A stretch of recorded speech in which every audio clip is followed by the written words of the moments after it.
Welcome back to Tina Romance Library, where powerful alphas fall hard, and the women they underestimate change everything. Every story here is complete, immersive, and emotion-driven.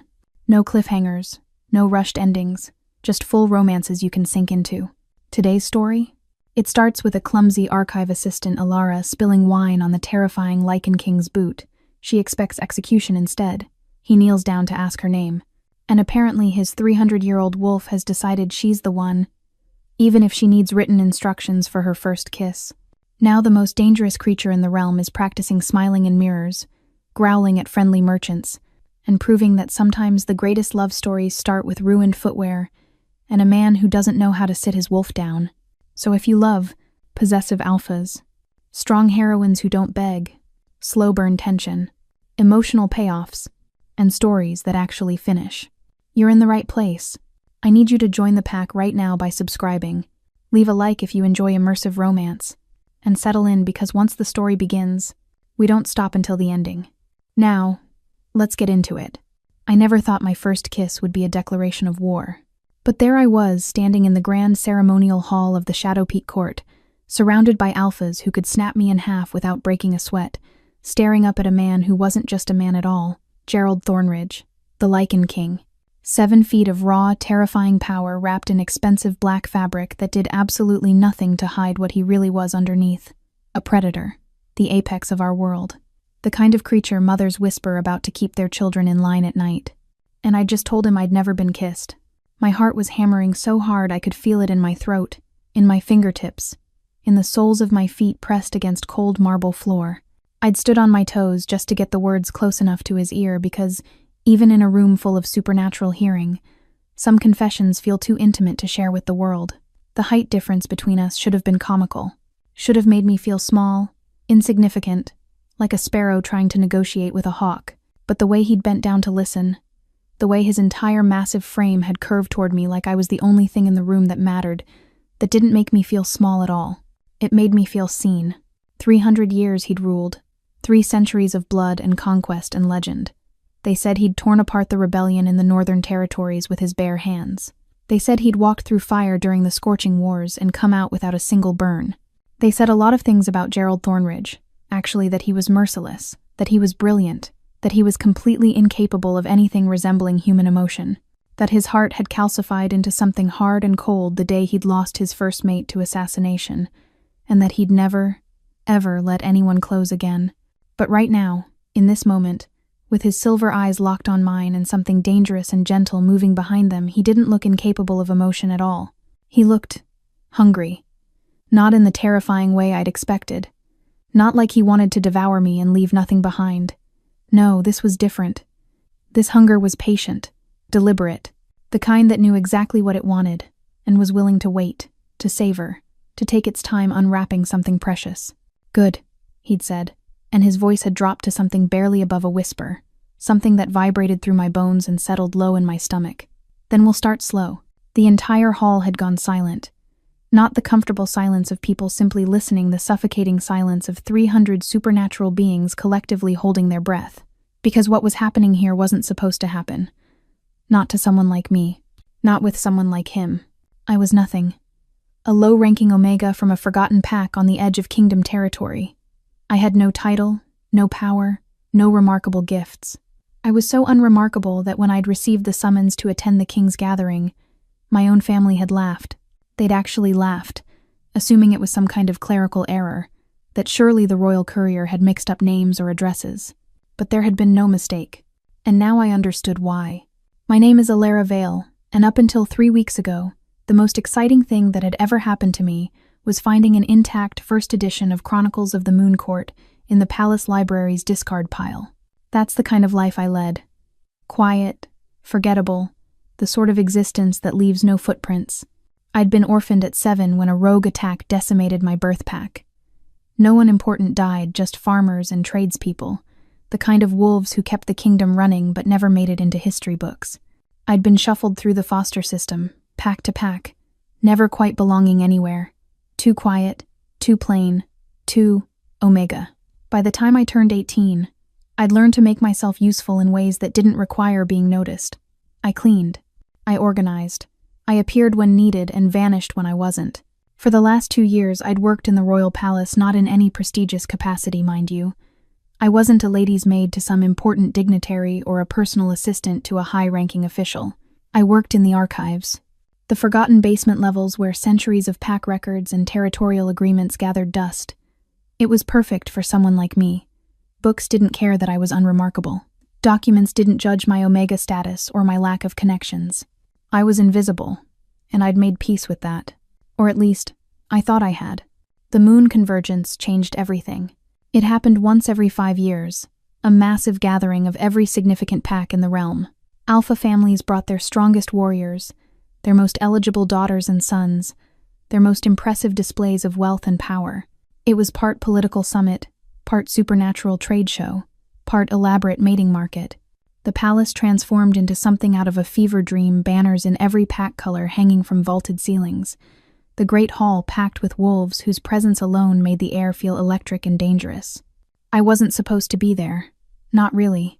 My role was purely functional, assisting the archivists in retrieving lineage documents for visiting dignitaries, helping verify bloodline claims, running records back and forth between the main hall and the basement.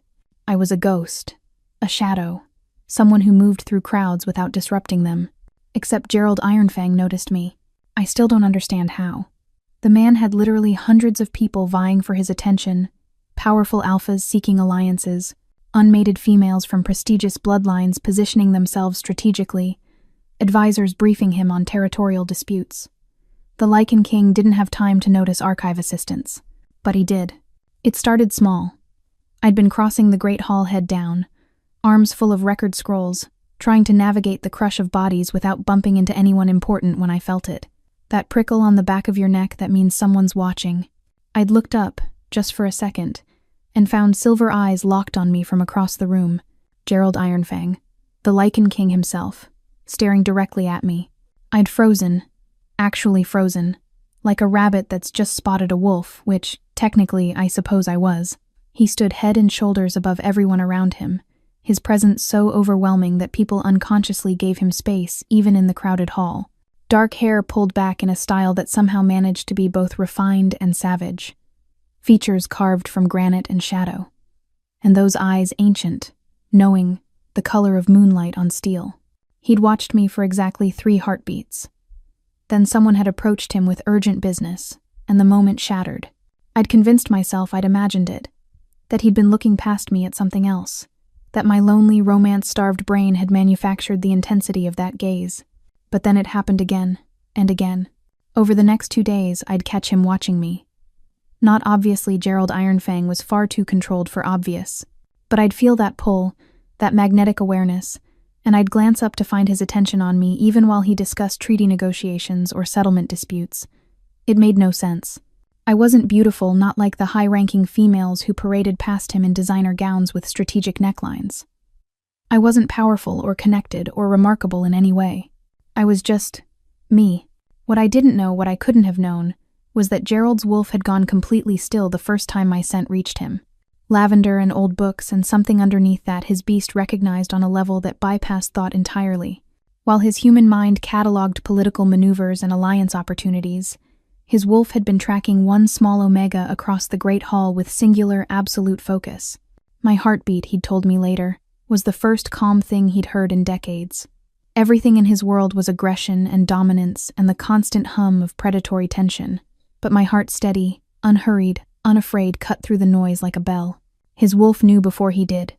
Destiny doesn't announce itself with trumpets and proclamations. Sometimes it whispers. Sometimes it comes wearing archive dust and carrying record scrolls, too focused on not tripping to realize it's about to change everything. And neither of us, neither the Lycan King nor the invisible Omega rushed it. Because some things, the dangerous and precious things, require time. The teasing started the morning after Gerald first looked at me. I'd been in the servants' kitchen before dawn because that's when people like me ate. Before the important staff needed the space, when Margot slid into the seat across from me with that particular glint in her eye that meant trouble. "So," she'd said, spreading jam on toast with theatrical precision.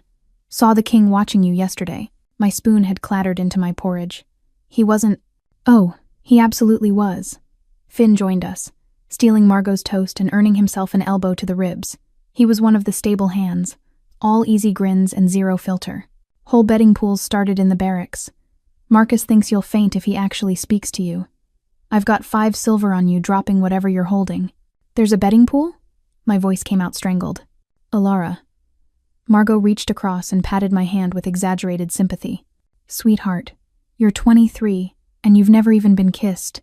If the Lycan King, the actual God's-damned Lycan King, is looking at you like you're the last meal he'll ever eat, we're absolutely taking bets on how you'll handle it. The worst part was she wasn't being cruel. Margot was actually my friend. In that rough-edged way servants become family when you have no one else. But the words still landed like stones in my chest. Still untouched. At your age. It wasn't that I'd chosen to remain unkissed, uncourted, un-everything. It was just, who was going to court someone like me? I had no pack status to offer, no impressive bloodline, no political connections. The few times wolves my age had shown interest, it had fizzled out the moment they realized I came with absolutely no advantages. I was a dead-end investment. So I'd buried myself in work and books and convinced myself I didn't mind. But apparently, everyone else had noticed, and apparently, it was funny. At this point, Finn said through a mouthful of stolen toast, your first kiss might need written instructions, like a manual with diagrams. Margot snorted into her tea. Chapter 1, this is a mouth. Chapter 2, mouths can touch. Chapter 3, I'd laughed. I had. Because what else do you do when the truth is too pathetic to defend? I'd laughed along with them, made some self-deprecating joke about dying a spinster buried in archive dust, and excused myself to start my morning tasks. Then I'd cried alone in the 3rd-floor supply closet for 20 minutes. Not because they were wrong, but because they were right, and it shouldn't have hurt as much as it did. I was a ghost. I'd made myself a ghost. And ghosts don't get love stories. Except Gerald Ironfang apparently hadn't received that particular memo. He arrived at the palace 2 days later for the formal proceedings of the convergence, because a Lycan King doesn't just show up early like common wolves. He makes an entrance. And what an entrance it was. I'd been in the great hall when the massive oak doors swung open. Every conversation died mid-sentence. Every head turned. The temperature in the room seemed to drop 5 degrees as his presence washed over us like a physical force. He wore black because, of course, he did tailored perfectly to a frame that was more weapon than body. His personal guard flanked him, 6 of the most dangerous-looking wolves I'd ever seen, but they might as well have been furniture. No one was looking at them. Every eye in that hall was locked on their king. Gerald moved like violence contained, like something that had learned to walk upright and wear civilized clothes but could shred through both pretenses in a heartbeat. His silver eyes swept the room with the kind of assessment that inventoried threats and weaknesses in seconds. This wasn't a man who attended parties. This was a predator tolerating proximity to prey because politics required it. I should have left.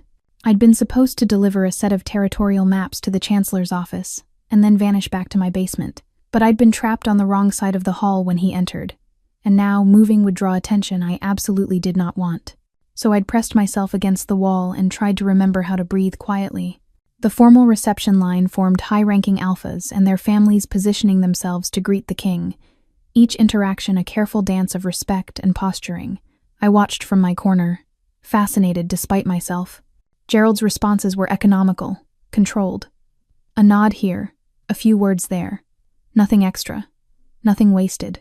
He was terrifying, and I couldn't look away. That's when Marcus, one of the senior servers, thrust a tray of wine goblets into my hands. Take these around, he hissed. We're short-staffed and you're just standing there. But I'm not. I don't work service. I'm archives. Do I look like I care? Move. So I'd moved.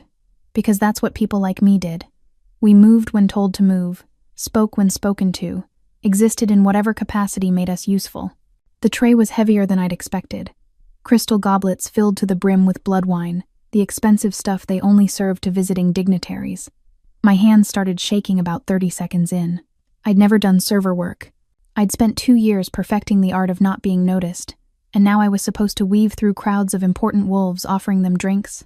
I'd made it maybe 15 feet before disaster struck. Someone I never even saw who backed up suddenly, bumped my shoulder, and the entire tray tilted. I'd overcorrected, trying desperately to save it, and managed to keep most of the goblets upright. Most. One toppled, fell in slow motion, and splashed deep purple blood wine directly onto a black leather boot. A very large black leather boot. Time fractured. I heard someone gasp, felt the ripple of shock move through the nearby wolves. My brain caught up to what my eyes were seeing about 3 seconds too late. I'd just spilled wine on the Lycan King, on Gerald Ironfang himself. The tray slipped from my numb fingers. Someone caught it, I have no idea who. All I could do was stare at that wine stain spreading across expensive leather and wait for the death blow I absolutely deserved. The hall had gone silent. Again. But this was a different silence than before. This was the silence of witnesses preparing to watch an execution. I should have dropped to my knees, should have bared my throat in submission, should have begged for mercy, but my body had forgotten how to do anything except stand there and shake. My voice came out as a broken whisper. I didn't. Gerald looked down at his boot, then up at me, and I waited to die. Except he didn't rage, didn't snarl, didn't even seem particularly angry. Instead, he did something that made absolutely no sense. He knelt. The Lycan King, 7 feet of apex predator, the most dangerous wolf in the realm, dropped down onto one knee so we were eye level. The hall somehow got even quieter. I'm pretty sure several wolves stopped breathing entirely. Hey. His voice was low, meant only for me. Gentle in a way that didn't match anything I'd heard about him. Breathe. You're all right. I wasn't all right. I was having a catastrophic meltdown in front of 300 witnesses and possibly about to pass out. I ruined the wine, I'm so sorry, I'll pay for... The words tumbled out in a panicked rush. It's a boot. One corner of his mouth twitched. Almost a smile. Almost. I have others. My brain couldn't process this. Kings didn't kneel for omegas who dumped wine on them. Kings didn't speak gently to clumsy archive assistants. This violated every law of supernatural social hierarchy I'd ever learned. I tried again. What's your name? The question hit me like a physical blow. He was asking my name. Gerald Ironfang was kneeling in the middle of his own reception hall, ruined boot and all, asking my name. Alara. It came out barely audible. Alara Vale. Something shifted in his expression. His silver eyes locked onto mine with an intensity that made my knees weak. His wolf was right there. I realized just beneath the surface of his human form, watching me with ancient, knowing focus. Alara Vale, he repeated slowly, like he was tasting each syllable. Then, impossibly, he smiled. An actual smile that transformed his entire face from terrifying to devastating. Well, Alara Vale, I'm Gerald, and you're going to be fine. He stood then, rising to his full, overwhelming height, but his eyes never left mine.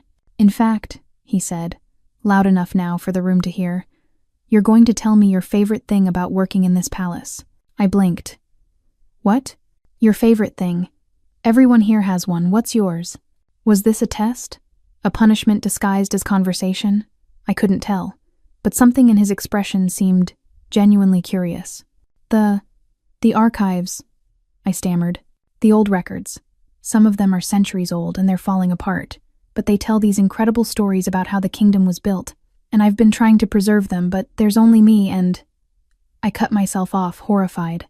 I was babbling, to the Lycan King, about dusty paperwork, but Gerald's smile widened.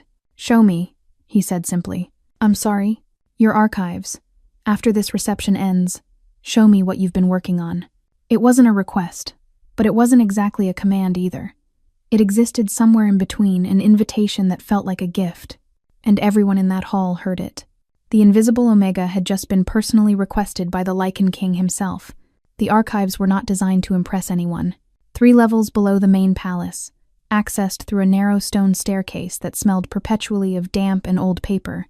They were everything the glittering halls above were not. No marble floors or crystal chandeliers down here. Just rows of wooden shelving sagging under the weight of centuries, cobwebs claiming the upper corners, and a persistent chill that no amount of heating magic ever quite dispelled. It was my sanctuary, my kingdom of forgotten things, and I was about to show it to an actual king. Gerald had dismissed his guards at the staircase entrance, something that caused visible distress among his security detail, but which he'd waved off with a single gesture. Now it was just the 2 of us descending into the belly of the palace, his massive frame somehow navigating the cramped space without seeming confined by it. I'd grabbed a lamp on the way down, and its flickering light cast shadows that danced across stone walls. Neither of us had spoken since leaving the reception. I couldn't think of anything to say that wouldn't sound absolutely ridiculous. What did you talk about with a Lycan king? The weather? Current territorial disputes? The fact that my heart was hammering so hard I was sure he could hear it? Of course he could hear it. Supernatural hearing. Gods, this was a nightmare. How long have you worked down here? His voice in the enclosed stairwell made me jump. 2 years. Since I turned 21 and they needed someone to organize the older records. I focused on not tripping. No one else wanted the position. Too isolated. Too boring. But not to you. No. I risked a glance back at him. His expression was unreadable in the lamplight. Not to me. We reached the bottom, and I led him into the main archive room. It wasn't much to look at, just rows of shelving disappearing into darkness, a small desk where I worked, and stacks of documents in various states of preservation. But it was honest work. Important work, even if no one else thought so. I set the lamp on my desk and turned to find Gerald examining the nearest shelf with genuine interest. His fingers scarred, powerful, capable of terrible violence, traced the spine of a leather-bound record book with unexpected gentleness. The Thornridge lineage, he murmured, reading the faded gold lettering. I didn't know we still had copies this old. You have 3, actually, though 2 are in bad shape. I've been trying to restore them, but I'm not trained in preservation magic and the paper is so fragile. I was babbling again. I forced myself to stop. But Gerald was smiling. That same devastating smile from upstairs that transformed him from terrifying to something far more dangerous. Show me what you've been working on, he said. Not a command. An invitation. So I did. I showed him the project I'd been pouring myself into for months. A massive undertaking to cross-reference pack lineages with territorial claims to create an accurate historical map of the kingdom's formation. It was obsessive, probably pointless work that no one had asked for and no one would likely ever use. But I loved it. And Gerald listened. Not with the polite patience of someone humoring an inferior. He actually listened, asked questions, understood immediately when I explained the complexities of tracking bloodlines through centuries of incomplete records. His mind was quick, sharp, making connections I hadn't considered. We talked for an hour, then 2. Time became irrelevant down there in my forgotten kingdom. It was only when my stomach growled loudly, mortifyingly, that Gerald glanced at the timepiece on his wrist and swore softly. I've kept you through dinner. He looked genuinely apologetic. And breakfast. And lunch. I blinked. What? It's past sunset, Alara. We've been down here for almost 10 hours. 10 hours. I'd spent 10 hours talking to the Lycan King about archive organization and historical documentation, and it had felt like minutes. You must have important things. He must have important things to do, not wasting time in a basement with me. But Gerald was shaking his head. I should feed you. Let me feed you. You don't have to. I want to. His silver eyes held mine. Let me take care of you, please. That word please from a king who commanded armies. It unmade something in my chest. Which is how I ended up in the Lycan King's private dining room at midnight, wearing my dusty archive clothes, eating the best food I'd ever tasted while he watched me with an expression I couldn't decipher. You're staring, I said finally, because the silence had stretched too long and his attention was making me fidget. I am. No apology in his tone. I'm trying to figure something out. What? How no one saw you before now. He leaned forward slightly. How you've been here for 2 years and remained invisible. My throat went tight. I'm good at being invisible. You shouldn't have to be. The words hit somewhere deep. Somewhere I'd been protecting for years. I set down my fork carefully, not trusting myself to hold it steady. Gerald, Your Majesty, I don't understand what's happening here. Why you're being kind to me. What you want from you. The word came out rough, immediate. I want you, Alara. The room tilted. You don't know me. Then let me. He stood, moved around the table until he was close enough that I had to tilt my head back to maintain eye contact. Let me know you. Everything. Every dusty archive fact and every shy smile and every thought you've kept to yourself because you assumed no one cared. Why? My voice broke on the word. Why me? Because my wolf knew before I did. His hand came up slowly, giving me time to pull away, and brushed a strand of hair from my face. The touch was feather light, but it sent electricity down my spine. Because your heartbeat is the first peaceful thing I've heard in 300 years. Because you looked at me in that hall and you weren't afraid, you were worried you'd inconvenienced me. Do you have any idea how rare that is? How precious? I couldn't breathe. His hand was still near my face, hovering, and I could feel the warmth of it without actual contact. Could smell him pine and smoke and something wild underneath. I've never... The confession stuck in my throat. Never what, sweetheart? Been touched. Like this. I mean, I have family members who, but not romantic. Never romantic. Gods, I sounded like a child. Everyone thinks it's funny, that I'm 23 and completely inexperienced. The servants joke that I'll need instructions for my first kiss, and they're probably right, and Gerald's thumb pressed gently against my lips, stopping the spiral of words. They're wrong, he said softly. You don't need instructions. You just need someone patient enough to earn your trust. His eyes searched mine. I can be patient, Alara. I can be whatever you need. He was so close. Close enough that I could see silver flecks in his irises, could feel his breath against my skin. Close enough to kiss. He was going to kiss me. I could see the intention in his expression, feel the tension gathering in the space between us. And I panicked. I jerked back so fast I nearly fell out of my chair. Gerald caught me instantly steady, sure, but released me the second I was stable. I'm sorry. The words tumbled out in a rush. I don't know how. Hey. His voice was gentle, grounding. You have nothing to apologize for. But you were moving too fast. He stepped back deliberately, putting space between us. That's on me, not you. I stared at him, confused. Kings didn't apologize, especially not to Omegas who'd just rejected their advances. But Gerald wasn't looking at me like I'd rejected him.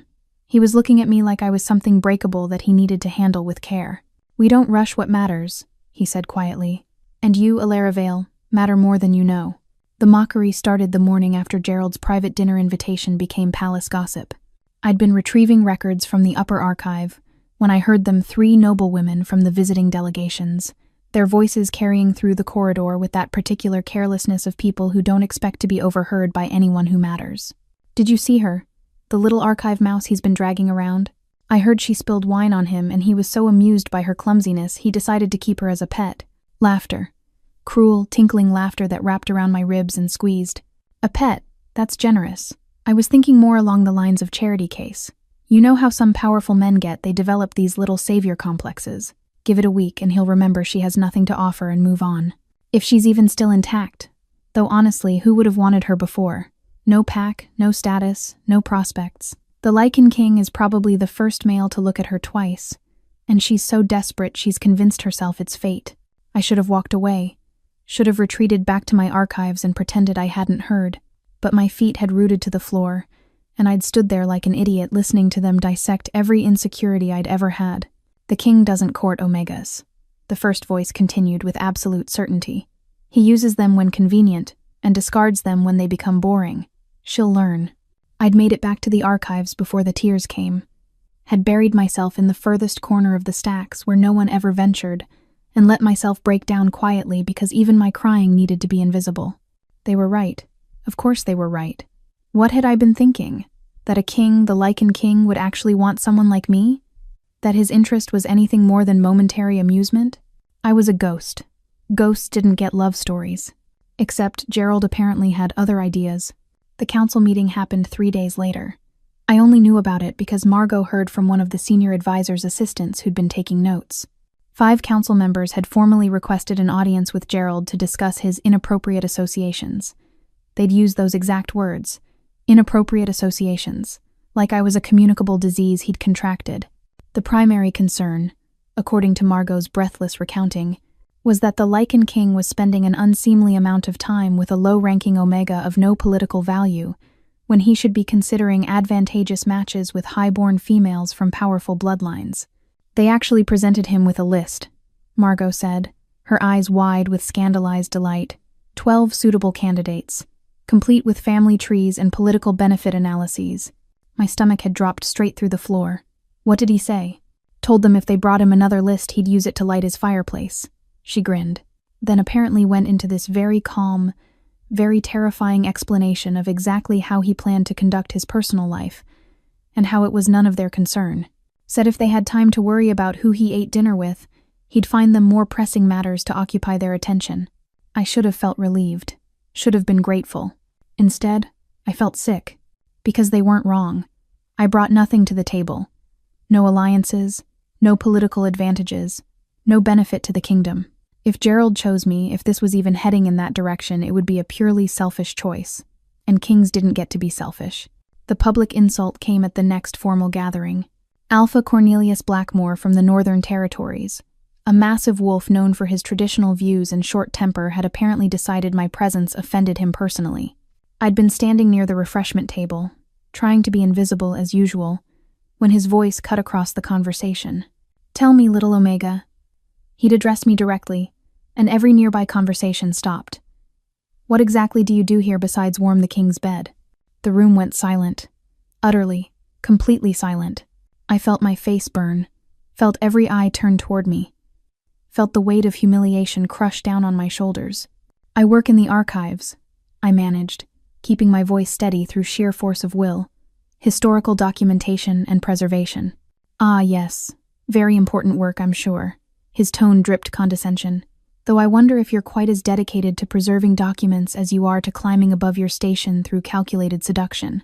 The insult was so blatant, so deliberately cruel, that several wolves gasped audibly, and I felt Gerald move. He'd been across the room in discussion with delegates, but he crossed the distance between us in 3 strides. The air pressure changed as his power flooded outward, a wave of pure alpha dominance that made every wolf in the vicinity bare their throats in instinctive submission. Everyone except Blackmore, who held his ground with visible effort. "What?" Gerald said with deadly calm. "Did you just say to her?" His eyes had gone pure silver.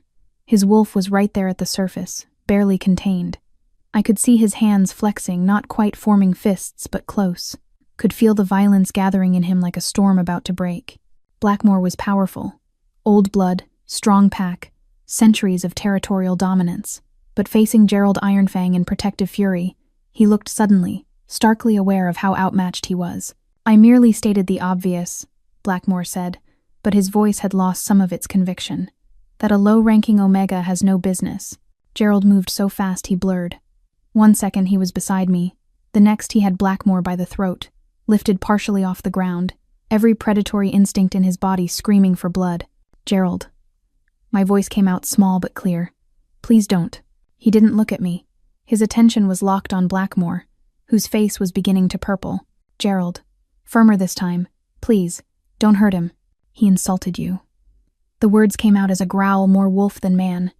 "Disrespected you in my hall, in front of my court. That demands blood." "I know." I stepped closer, putting myself in his line of sight.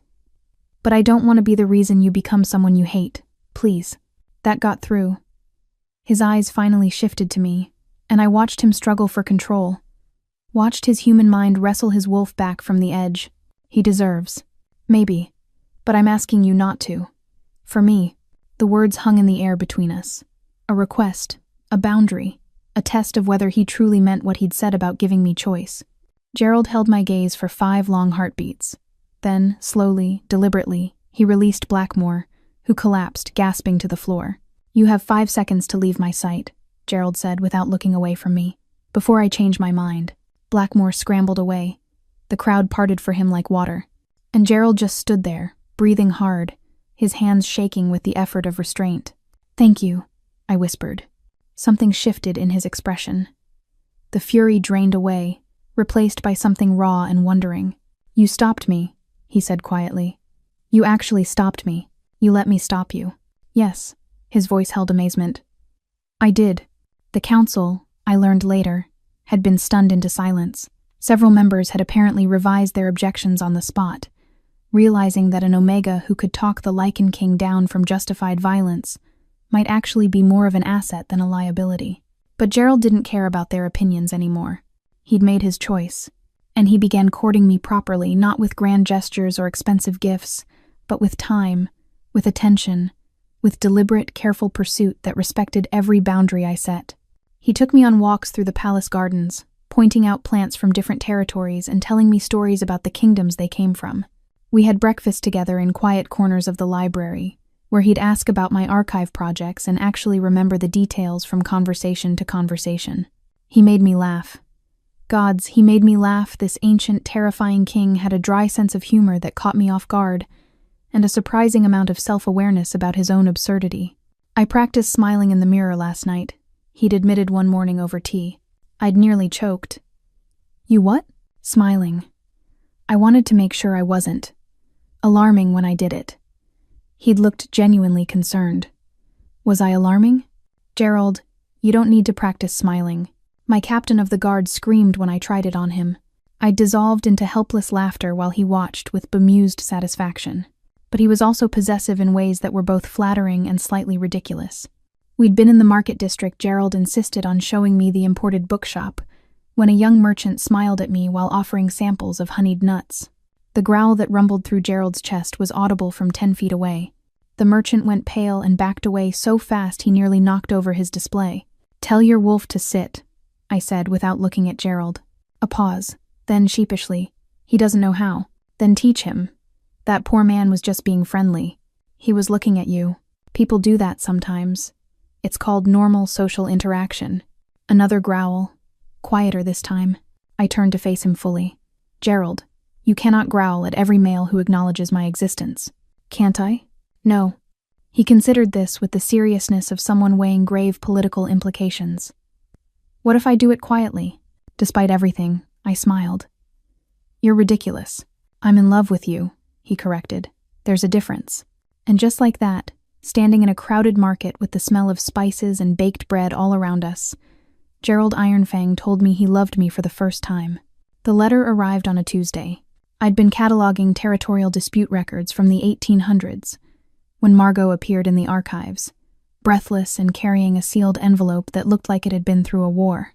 Aged parchment, water-stained edges, and a wax seal I didn't recognize. "This came for you," she said, "from the Royal Records Office in the capital. They said it was urgent." I'd stared at it, confused.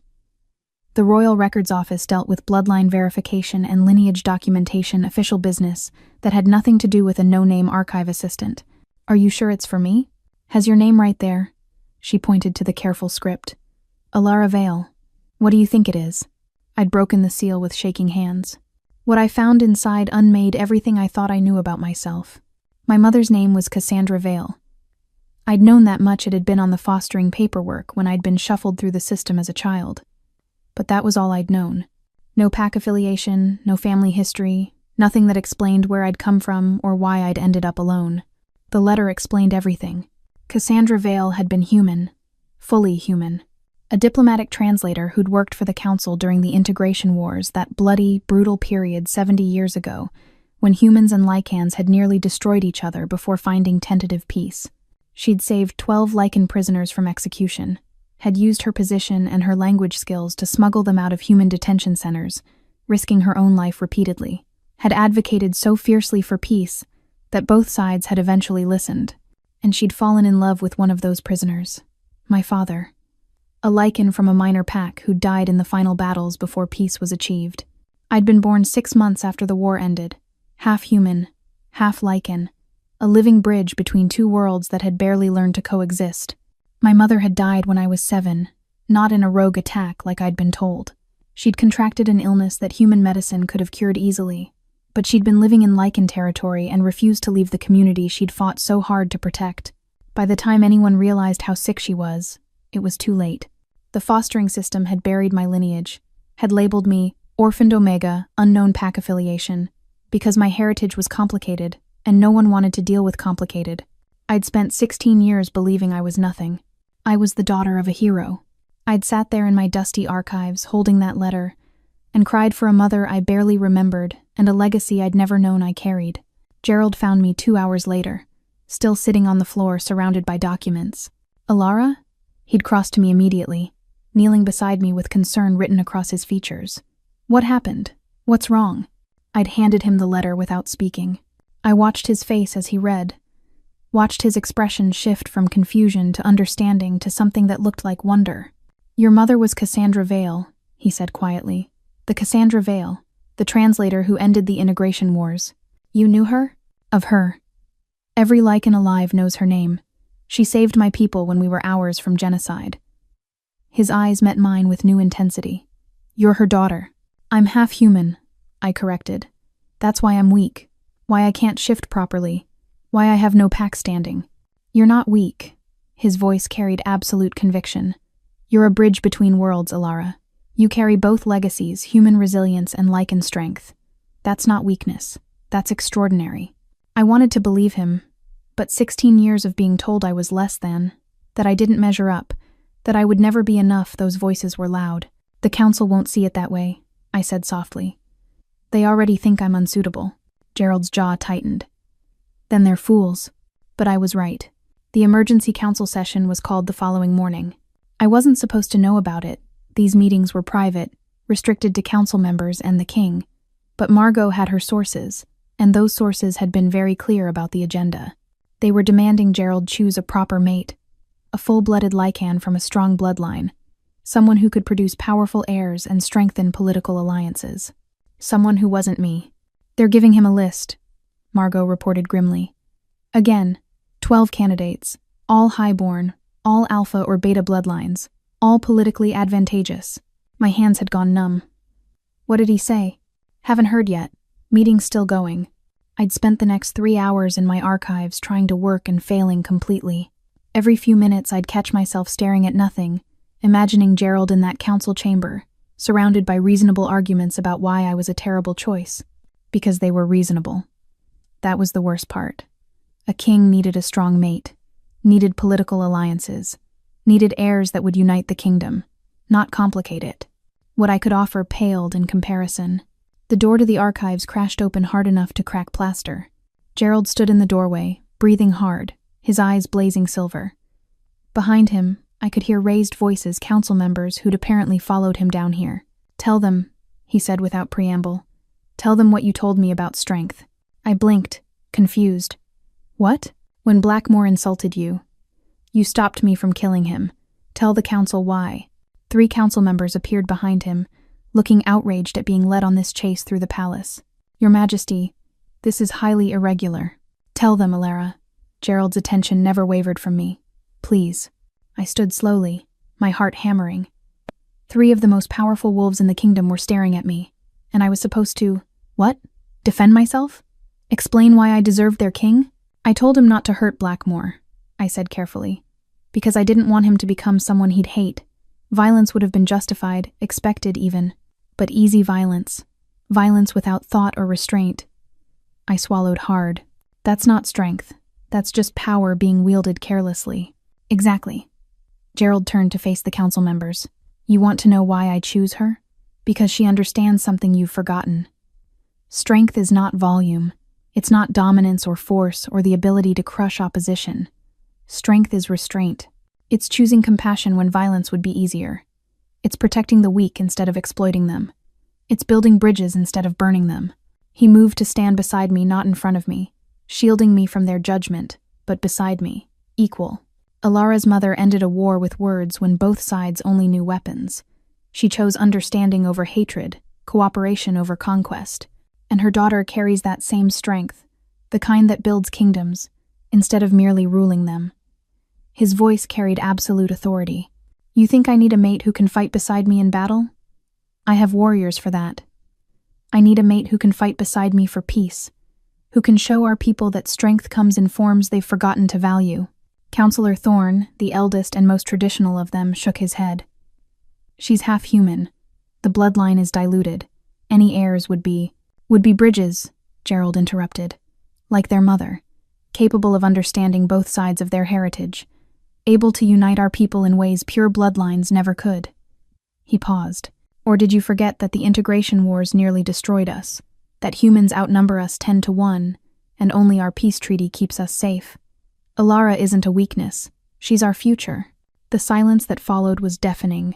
Then Councillor Thorne did something I never expected. He bowed. Actually bowed to me. The king makes a compelling argument, he said slowly. And perhaps we have been too narrow in our thinking. The other council members looked stunned. But one by one they nodded.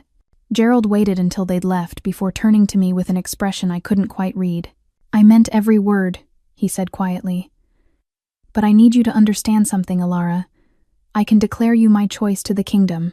I can defend you to the council and the court and anyone else who questions us. But the only opinion that actually matters is yours. He took my hands carefully, gently, the way he did everything with me. Do you want this? Want me?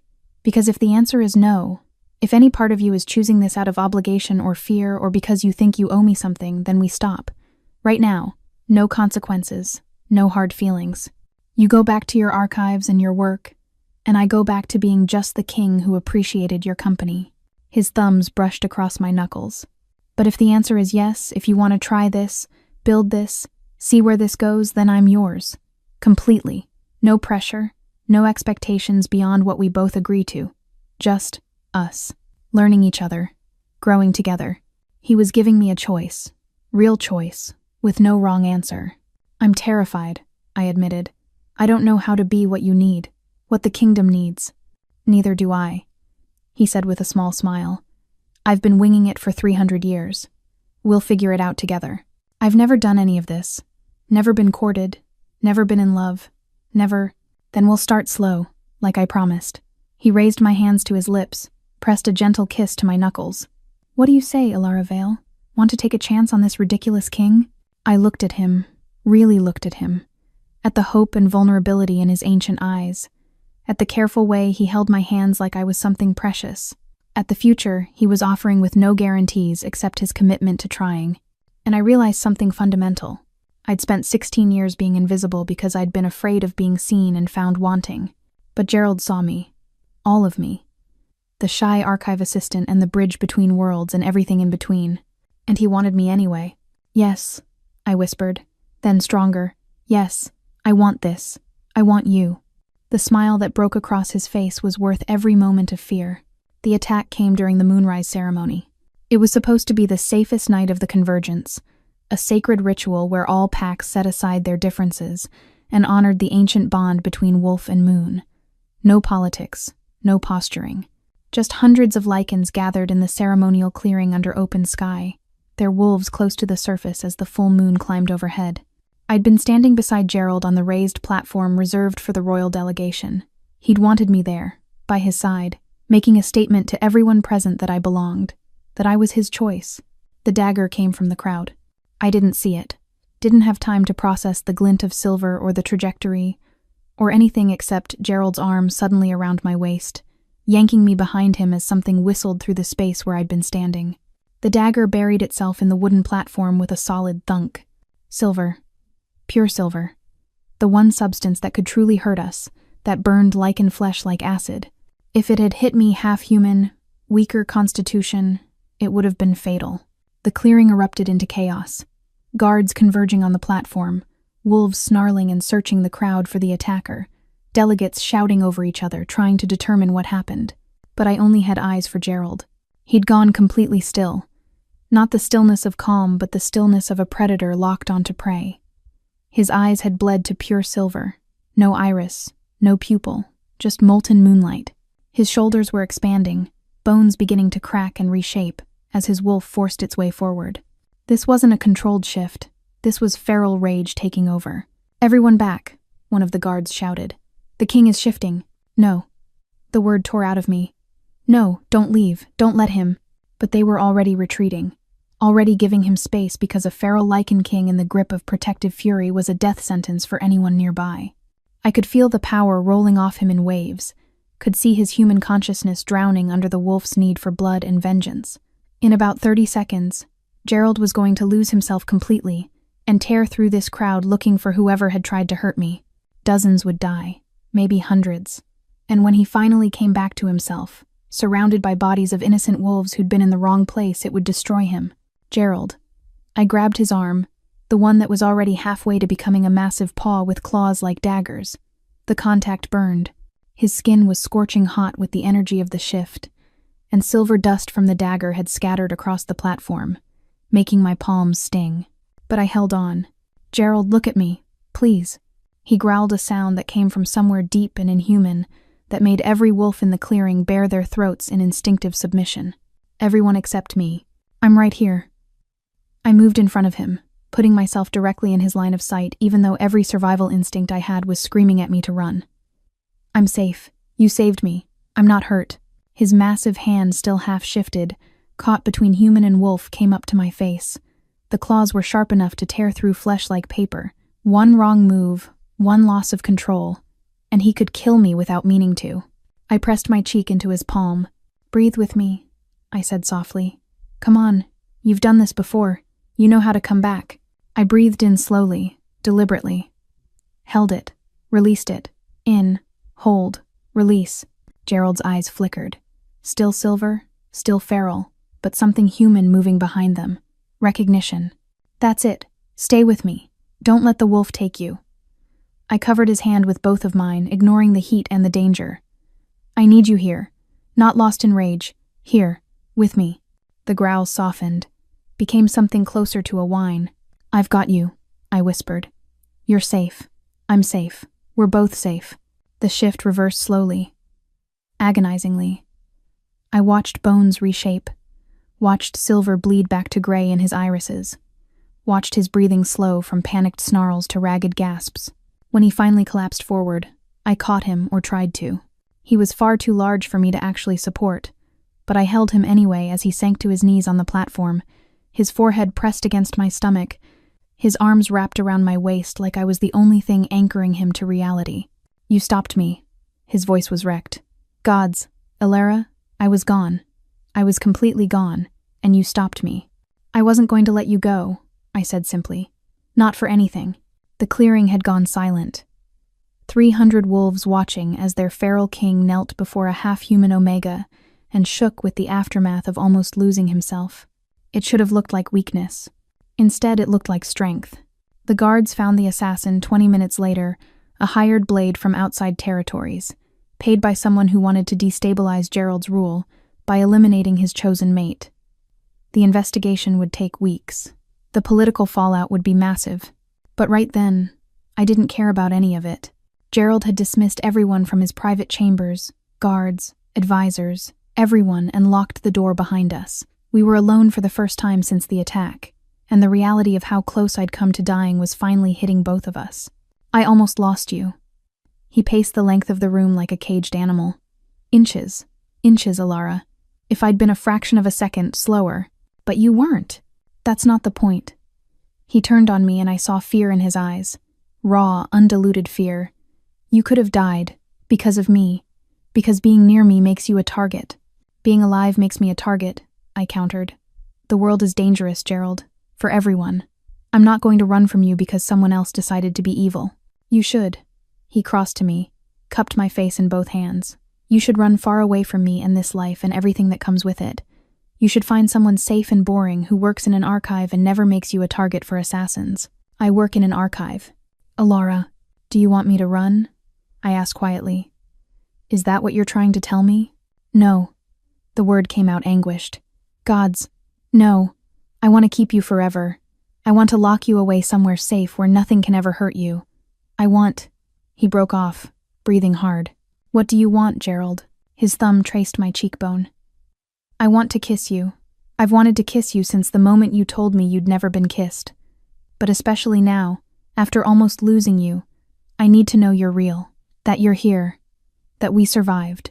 My heart stopped, started again, faster. "Then kiss me." "Are you sure? Because once I start, I'm not sure I'll have the strength to—" I rose up on my toes and pressed my lips to his. For a moment, Gerald went absolutely still, shocked into immobility. Then he made a sound low in his throat, half groan, half growl, and kissed me back. It wasn't the fierce, claiming kiss I might have expected from a possessive alpha. It was gentle, reverent. His lips moved against mine slowly, carefully, like he was trying to memorize every sensation. One hand cradled the back of my head, while the other splayed across my lower back, holding me close but not trapped. I had no idea what I was doing, no frame of reference for how to kiss properly, where to put my hands, whether I was doing any of this right. But it didn't seem to matter. Gerald kissed me like I was precious, like I was worth savoring. He took his time, teaching me wordlessly, tilting his head to deepen the angle, his tongue tracing my lower lip in a question I instinctively understood and answered by parting for him. The world narrowed to just this: his taste, his warmth, the solid reality of him surrounding me, anchoring me, making me feel safe and desired and absolutely overwhelmed all at once. When he finally pulled back, we were both breathing hard. Was it— I had to clear my throat. Was it supposed to feel like my knees forgot their job? Gerald laughed a real laugh, surprised and delighted. Mine too. Really? Really? He pressed his forehead to mine. 300 years old, Alara. I've kissed before. But never like that. Never with someone who made me feel like I was learning it for the first time. I wound my arms around his neck, suddenly brave. Can we do it again? His smile was devastating. We can do it as many times as you want. What if I want to do it a lot? Then I'm the luckiest male alive. He kissed me again, and again. Slow and sweet and perfect. And somewhere between one kiss and the next, I realized something fundamental. I wasn't invisible anymore. I was seen, known, chosen, and I was exactly where I belonged. The coronation was scheduled for dawn, 3 weeks later. Not the massive public spectacle that royal weddings usually demanded. Gerald had put his foot down about that immediately. No thousands of witnesses, no week-long celebrations, no turning our relationship into political theater. Just a small ceremony in the palace's private chapel with the council, our closest friends, and the priestess who'd overseen Lycan coronations for the last century. I'd spent the previous night unable to sleep, staring at the ceiling of my chambers, the royal chambers now, technically, though I still thought of them as absurdly too large for one person, and trying to process the reality of what morning would bring. I was going to become queen consort, me, Alara Vale, the invisible archive assistant who'd spilled wine on the king's boot, and somehow ended up here. Margot had stayed with me, sensing I needed the company. She'd braided my hair in the traditional style intricate patterns that took hours, and symbolized the weaving together of two lives, while telling me increasingly outrageous gossip about various council members to keep me distracted. You know Counselor Thorne tried to give Gerald a manual on wedding night protocols? She said around a mouthful of hairpins. Like a literal instruction book. Gerald apparently thanked him very politely, and then used it to start a fire in his study. I'd laugh despite my nerves. He did not. He absolutely did. Said if he needed instructions on how to treat his mate, he'd failed as both a male and a king. She secured another section of braid. Though between you and me, I think he's just as nervous as you are. Gerald, nervous? He's 300 years old. He's fought wars. Yeah, but he's never done this. Never chosen a mate. Never let anyone this close. You terrify him in the best possible way. She met my eyes in the mirror. You know that, right? That you have just as much power in this relationship as he does? I hadn't known that. Not really. Some part of me still couldn't quite believe that the Lycan King Gerald Ironfang himself had chosen me. That this wasn't some elaborate dream I'd wake from any moment. But then dawn came, and I walked into that chapel wearing a gown the color of moonlight, and saw Gerald waiting for me at the altar. He wore formal black with silver threading the royal colors, but his eyes were only for me, and the expression on his face as I walked toward him wasn't that of a king performing a duty. It was awe. Pure, undiluted awe. Like I was the miracle. Not him. The ceremony itself was beautiful in its simplicity. No grand proclamations or political speeches, just ancient words about partnership and choice, about building something together rather than ruling alone. When the priestess asked Gerald if he chose me freely, without coercion or obligation, his "I do" rang through the chapel with absolute conviction. When she asked me the same question, my voice shook, but my answer was just as certain. The priestess placed a silver circlet on my head, delicate, elegant, nothing like the heavy crown Gerald wore, and declared me queen consort of the realm. And just like that, it was done. I was no longer Alara Vale, archive assistant. I was Alara Thornridge, queen consort, Gerald's chosen mate. The reality of it hit me about 2 hours later during the private reception. We were in the throne room because apparently even small coronations required some formal receiving of well wishes from the council. Gerald sat in his throne, massive and carved from ancient oak, looking every inch the powerful king he was. And beside him was my throne, smaller, but no less ornate, with my name carved into the armrest in flowing script. I'd been standing next to it awkwardly for the last 20 minutes, while various council members approached to offer congratulations. But standing for extended periods in a formal gown and new crown was proving more exhausting than I'd anticipated. Gerald leaned toward me slightly. You can sit, you know. I know. I glanced at the throne. Am I allowed to sit like this? His brow furrowed. Like what? Like, casually? Without being all formal and regal? I demonstrated what I meant. the stiff, uncomfortable posture I'd seen in paintings of previous queens. Because that looks miserable. Something shifted in his expression, amusement mixed with tenderness. Alara, it's your throne. You can sit on the armrest if you want. Really? Really? I considered this. Then, because apparently becoming queen hadn't completely erased my personality, I said, "Good. Because this chair is intimidating and I might need to work up to it." Gerald's laugh startled the council member who'd been approaching Councillor Thorne, actually, who looked briefly alarmed before realizing his king was simply amused. "Your Majesties," Thorne said with a formal bow, "I wanted to personally welcome Queen Alara and assure her that the council stands ready to support her in whatever capacity." "She needs a new chair," Gerald interrupted, still grinning. Thorne blinked. "I'm sorry?" "The throne. It's too intimidating." Gerald looked at me with such open affection that my heart squeezed. "We'll commission something more comfortable, maybe with better back support. And cushions." "Cushions," I agreed solemnly. "Very important." Thorne looked between us like we'd lost our minds. Then, slowly, he smiled a real smile, not the political one he usually wore. "I'll have the royal craftsman begin designs immediately, Your Majesty." After he left, Gerald reached over and took my hand. "You know you don't have to change, right? Don't have to become someone formal and distant just because you're wearing a crown now. I'm pretty sure queens aren't supposed to complain about uncomfortable furniture. My queen can complain about whatever she wants." He raised my hand to his lips, pressed a kiss to my knuckles. "That's part of why I chose you. Because you're real. Because you'll tell me when something isn't working. Because you make me laugh even during formal ceremonies. The council probably thinks I'm ridiculous. The council thinks you're perfect." He tugged me gently toward him. "Come here." I went, letting him pull me down until I was perched on the arm of his throne, instead of standing awkwardly beside mine. It was probably terrible protocol. Definitely not how queens were supposed to behave. But Gerald wrapped an arm around my waist and held me close, and suddenly I didn't care about protocol at all. "There," he murmured against my temple. "Much better. People are staring. Let them. You're my mate, my queen, my choice. And if I want you sitting on my armrest instead of 3 feet away, that's exactly what's going to happen." I leaned into him, feeling the solid warmth of him, the steady beat of his heart. Around us, the throne room continued its quiet celebration. Council members chatted in small groups, servants circulated with refreshments, musicians played soft melodies in the corner. But in that moment, it was just us.